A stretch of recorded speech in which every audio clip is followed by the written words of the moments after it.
All right, I think we're live. Buvanaka. Ooh, Bulavinaka, Kirstie. I hope you're ready to be famous and Fiji's Oprah. Yes, I'm looking forward to that. Good. I think we're ready. So I wanted to talk to you today about like your research and experiences in academia. I think there's a lot of things. I'm still trying to iron out what directions to take these interviews. But I think mostly it's just so people start to learn more about the research that's going on in the Pacific and awesome scholars like yourself who are doing amazing work.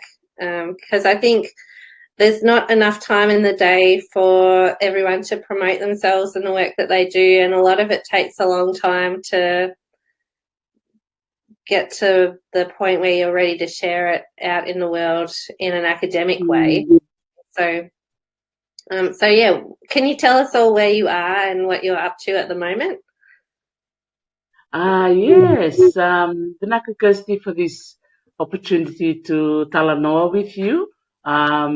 Yes, I'm currently in Seoul, South Korea. Currently here on a mission, being part of this international symposium hosted by the National Museum of Korea. And I'm so grateful to them as hosts for inviting a selected few from around the world to come in and share our views and experiences in museum development and what we can look at how museums are in this new millennium making our museums relevant and also celebrating cultural diversity. I presented a similar paper in Mexico last year around the same time, and we had two reps from Korea in the audience, or also were part of the meeting, which was organized by UNESCO. And when they were putting together this meeting, they sent an invitation to me to be able to come over and share my experience here. So I'm very grateful. Because you've been working in museums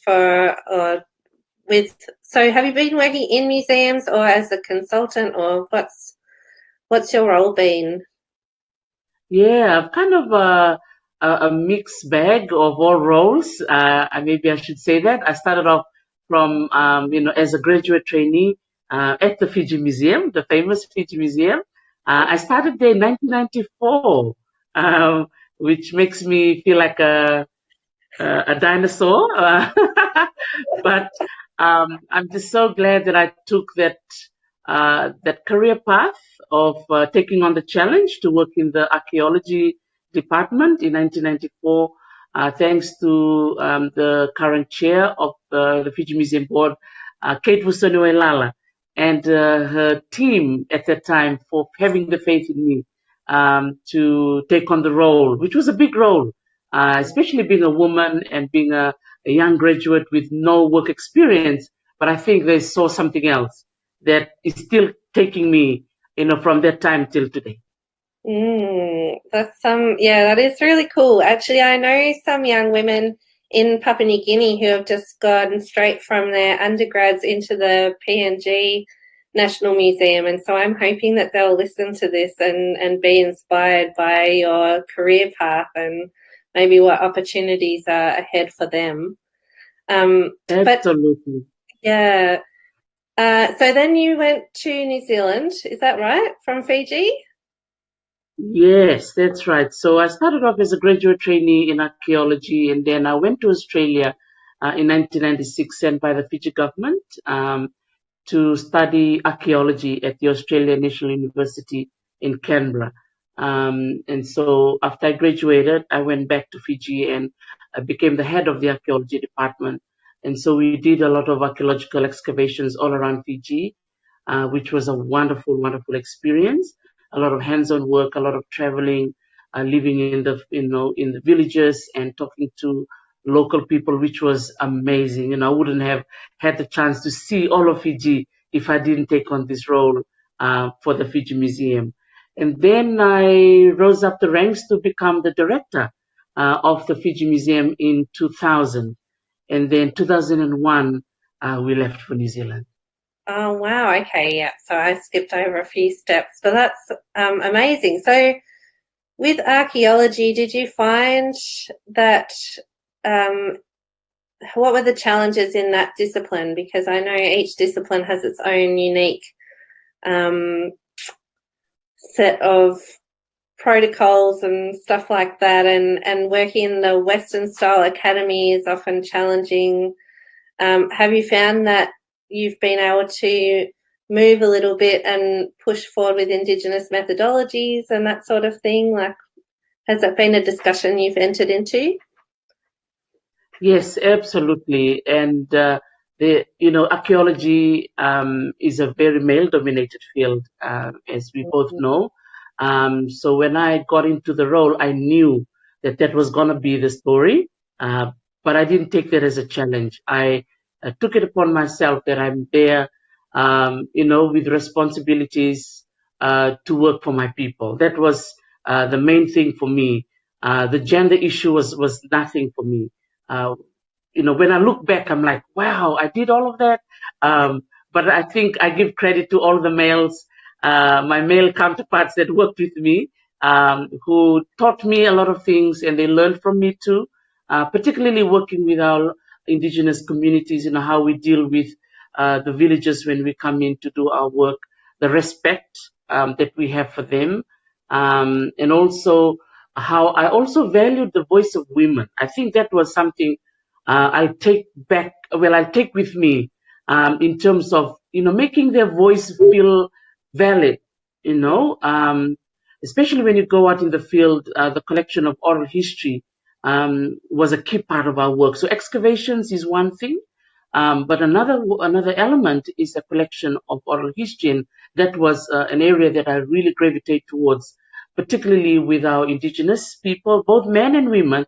But for some reason, I warm up to the women because they tend to kind of distance themselves from us. But because they see me as a woman, they tend to open up and Yeah. share a lot of information that my male counterpart would not have had access to.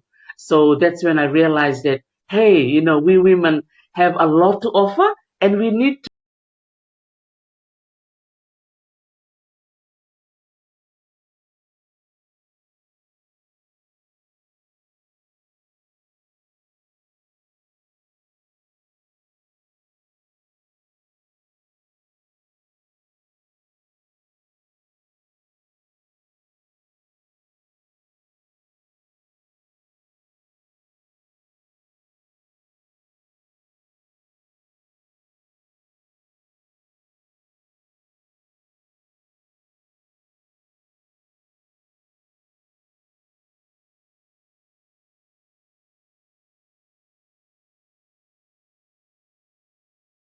point. I didn't try to you know to change me to fit into to them. I actually just became myself, and I morphed into the role. I created space within myself to make the work easier for everyone. And I remember many of my trips. Like I hardly have any fights with anyone, and I became kind of sort of like the go-between in many situations.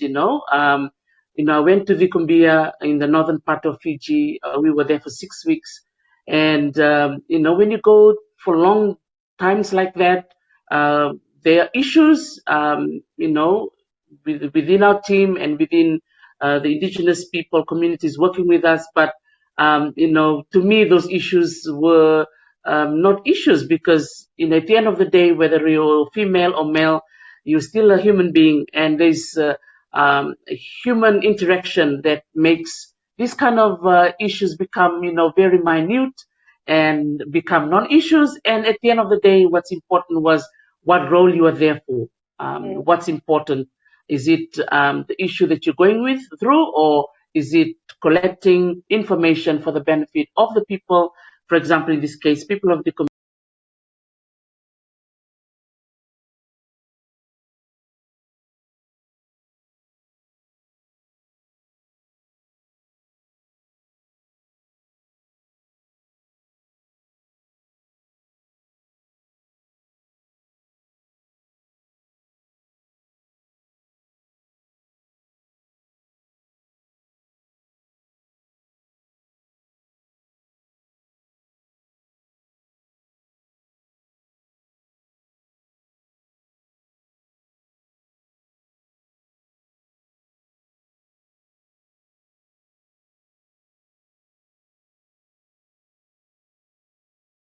Australia or New Zealand, which is a settler colonial society or has that history, what are the differences you noticed? Is there anything that stood out? Yes, I think first and foremost, in Fiji, um, the option of working in museums is not usually like the first option. It's usually people go through like meander through other careers and they end up in the museum. So it wasn't like the first choice. Because working in museums or the view of the local people to museums was like the museum is not for us. We always been taught or being made to believe that museums are for non-Fijians. Therefore, there was a big space there. And when I compare it with Australia, New Zealand, the training, the resources, the funding, there's a lot of that support because New Zealand and Australia, they've kind of way ahead of us in terms of museology and archaeology and anthropology. But I value a lot of things at the Fiji Museum because we come, even though you may not have academic training or you don't have that academic credentials, but we come with so much lived experience that was so important in the role. To me, that's kind of the difference that a lot of us in the islands, in Fiji, we must take that experience seriously and not look down upon it because a lot of those lived experience, you can't get it in any university. You bring those skills with you, that skill set that will be enhanced if you take that into an academic level. So that's something I really want to encourage a lot of our Indigenous listeners who may be looking at working in museums is never look at their indigeneity as a negative aspect of them. No, it is a huge plus.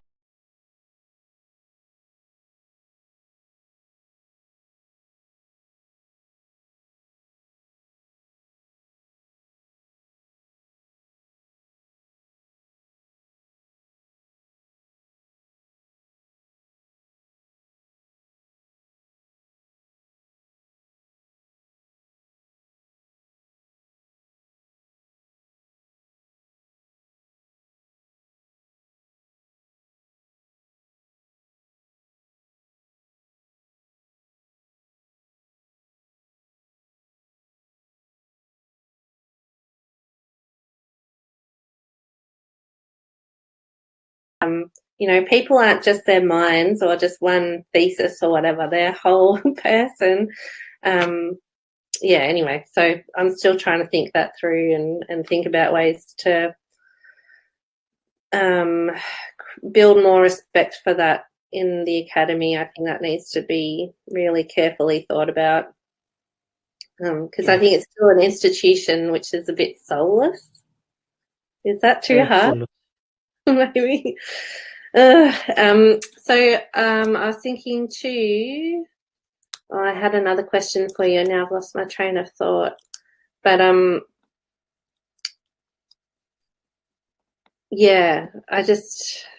that's a great message to get out to people and to consider working in heritage and history fields. They might not necessarily want to take a traditional academic pathway into the sector.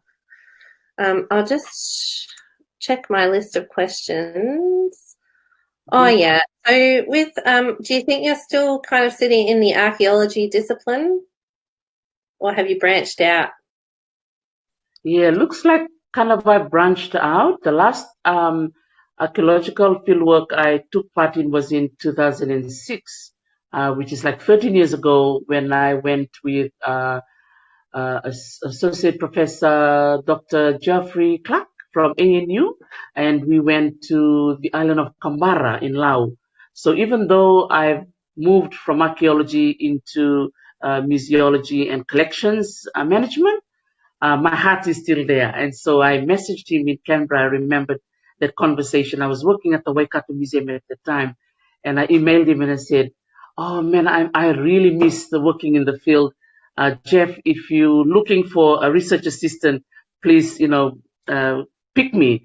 it was just kind of like a email conversation, and it actually came true. Yeah. He got some funding, and he called me and he said, "Teresi, you coming with me to Canberra?" That's good. I think, yeah, ask and you shall receive. That's, yeah, Amen. so good. So do you think you'll try and do something like that, or are you getting enough happiness from visiting the museum collections that you have been traveling around to see? Yes, I think I've come. If I have an opportunity to, do some digs, maybe in Hawaii, maybe I'd love to be part of that archaeology program. I'm looking forward to that. I still love to go and dig and do field work. On the flip side, I'm really enjoying working in the museum collections, looking after the stuff that are excavated. So it looks like my journey. I started off in the field, and then I made my way into the museum collections. And I'm loving working in the museum collections and wanting to know, the history of these artifacts and telling the story and be the voice for these artifacts. And I just love it. I love it. So I'm now kind of in my little world of museum collections and exhibitions. But if anytime somebody invite me for any archaeological fieldwork, I'm there. So anyone is listening, put my name down. Yay. It sounds like you're able to kind of follow along with some of the artifacts and be there for their life cycle now that they've come out of the earth and into a different arena. So that's lovely. And being the voice for them, I mean, that's, yeah, what an amazing thing to do. So can you tell us, to wrap up, what are you doing now at the University of Hawaii? Because you've got this amazing new job, right? Yes, absolutely. I'm so happy and blessed and grateful for this role at the University of Hawaii Hilo campus. I'm in the Department of Anthropology, one of a very hardworking team that I work with, Professor Kefi Kavelu, a Hawaiian archaeologist, Professor Peter Mills, a well-known American archaeologist, and then I'm working as well side by side with Professor Joseph Gans, who did his PhD in Marshallese navigation in Micronesia. So yeah, I'm surrounded with really cool people, and I'm loving working with students over there. Ever since I arrived there in last fall, which was August 2018, I've delivered some really cool programs with my students. One of the papers that I taught last fall was looking at indigenous museology of all courses to teach, and that was my first one. And I'm like, oh my goodness, I am so happy. I was wanting to do this course at the University of Auckland. However, funding didn't come through when I was still there.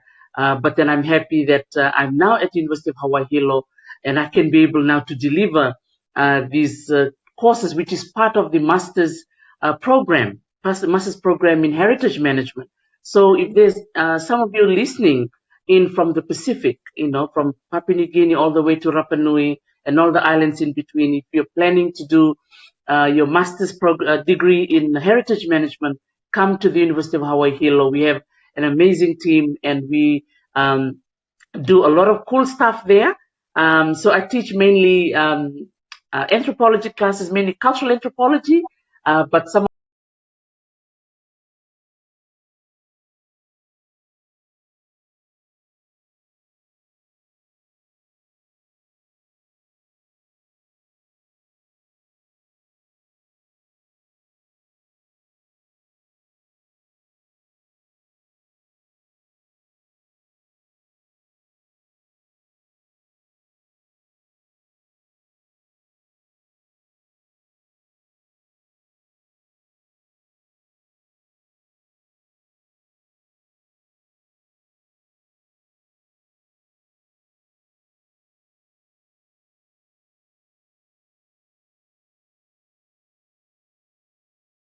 Kaviti, and then we talked about your Sulu Chamba, and you look so beautiful. I saw pictures of you, so well done.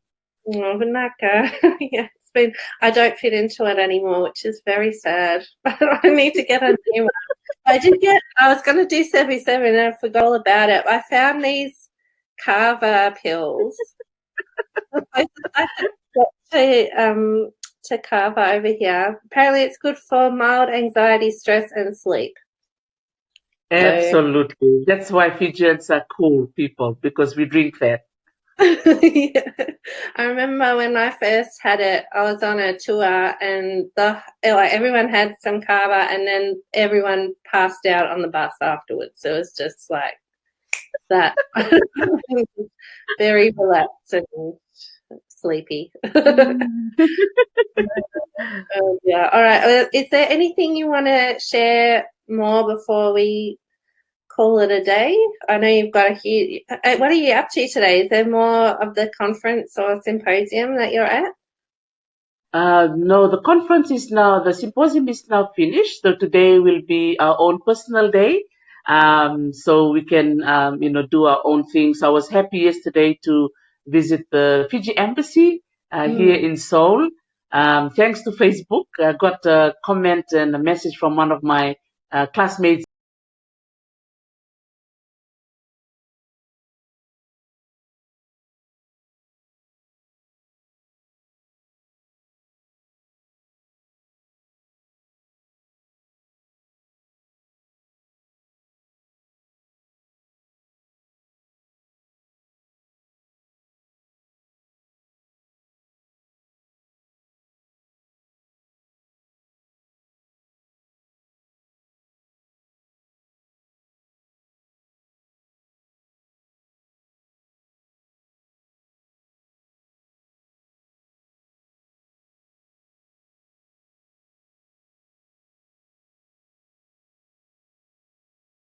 That sounds great. Yeah, I think I just love the way that I love your hashtag soul for my soul and just a positive vibe and you're embracing all these opportunities that are coming to you. You must be so busy and it must be challenging at times, but it's just awesome to see your career take off so much. And we've just had a message come up from Nick Holter in Suva. He's working at USP. Oh, yes, Bula Nick, Bula Vinaka. Vinaka for listening. Awesome. All right. Well, take care getting home. And yeah, Vinaka for your hard work. I think you're making a difference in a lot of people's work lives and lives generally. I know you've been a really beautiful moral support to me over the years, so I really appreciate it and look forward to working with you more. I think we should maybe use social media a little bit more. We could do some more interesting stuff and see what happens. Absolutely. Yes, absolutely. There's so much, we can celebrate and share and empower ourselves, first and foremost, and also, empower those that are around us and those that follow us in our field of study. And I think also like to acknowledge the staff at the Bishop Museum, Dr. Alice Christoph, who has, really opened up the Fijian vault over there to allow me to come like on a monthly basis to come and look through 30 artifacts per month and update the information and put in the Fijian information that needs to go in there, correct the spelling, correct the place where it's from. And I also like to give credit to the Pacific Collection Access Project at the Auckland Museum. Thanks to Jamie Williams, Barbara Afitu Queen Bee. We call her our Samoan Beyonce. And Kolo Kesamai Hinatuai, Puli Malo Pereira, Chowana Monolangi, and Alipate Trail, wonderful team that we actually went through the whole Fijian collections in Auckland. And that project, the PCAP project, has really set the scene for all international museums to follow. And I've also talked about them here in Korea 2 days ago. So, and I also talked about them in Mexico last year. So that's a wonderful example for museums to follow, to put indigenous voices out there, and you'll see how amazing, people will come